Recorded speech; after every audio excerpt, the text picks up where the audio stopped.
Assalamualaikum warahmatullahi wabarakatuh. Perkenalkan, nama saya Muhammad Rafiq Al-Hadi, NIM E 2019-3137. Nah, di sini saya akan menanggapi video dari Bapak Abdul Wadud Nafis selaku dosen mata kuliah Ekonomi Makro Islam. Nah, baik, di sini saya akan menjelaskan tentang kebijakan moneter dalam perspektif dalam ekonomi Islam. Nah, apakah kebijakan moneter itu? Nah, kebijakan moneter adalah seperangkat kebijakan ekonomi yang untuk mengatur ukuran serta tingkat pertumbuhan di dalam perekonomian suatu negara.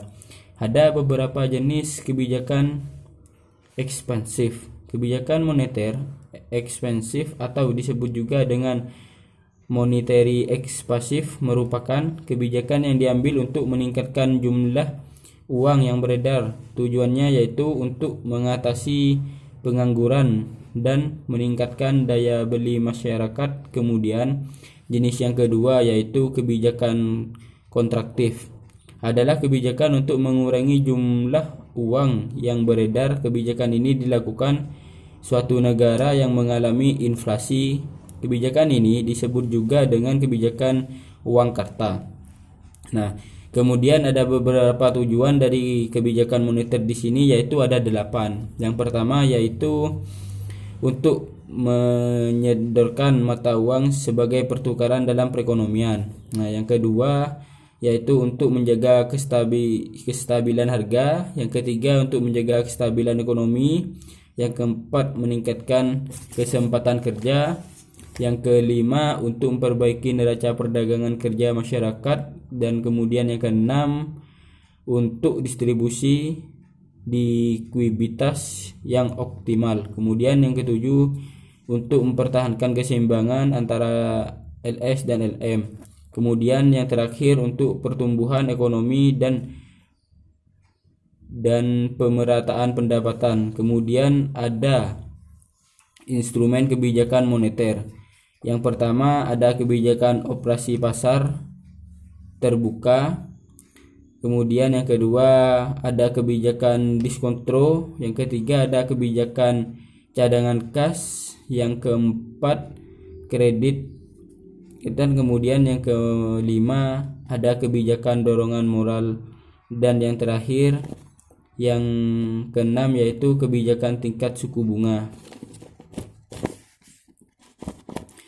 Nah, selanjutnya yaitu ada beberapa mazhab kebijakan moneter dalam ekonomi Islam. Yang pertama ada kebijakan moneter dalam ekonomi Islam ihtisoduna. Pada masa awal Islam tidak diperlakukan suatu kebijakan moneter karena sistem perbankan hampir tidak ada.